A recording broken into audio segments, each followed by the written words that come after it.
ஆச்சி பாதாம் ட்ரிங்க். ஆச்சி பாதாம் ட்ரிங்க் ஒன்னு வாங்கினா ஒன்னு ஃப்ரீ. கோவையில் தீபக் பாண்டியனின் கொலைக்கு பழிவாங்குவோம் என பதிவிட்டதாக சரண் என்ற இளைஞரை போலீசார் கைது செய்துள்ளனர். பசுபதி பாண்டியனின் ஆதரவாளரான தீபக் பாண்டியன் கடந்த ஆண்டு கொலை செய்யப்பட்டார். இந்த நிலையில் தீபக் பாண்டியனை கொலை செய்தவர்களை பழிதீர்ப்போம் என்கிற ரீதியில் சமூக வலைதளங்களில் அண்மை காலமாக பதிவுகள் வலம் வர தொடங்கியுள்ளன. இதனை தீவிரமாக கண்காணித்து வரும் போலீசார் மதுக்கரையில் உள்ள தேநீர் கடையில் பணியாற்றி வந்த சரணை கைது செய்துள்ளனர்.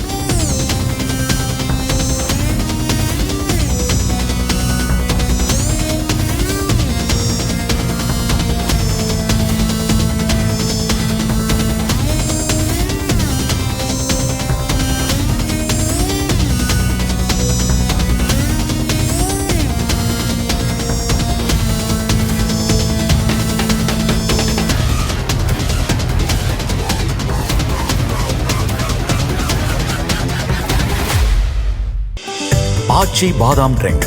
ஆச்சி பாதாம் ட்ரிங்க் ஒன்னு வாங்கினா ஒன்னு ஃப்ரீ. பிளே ஸ்டோர் மற்றும் ஆப் ஸ்டோரில் இருந்து பாலிமர் செயலியை QR கோடு மூலம் பதிவிறக்கம் செய்யுங்கள். செய்திகளை உடனுக்குடன் பெறுங்கள்.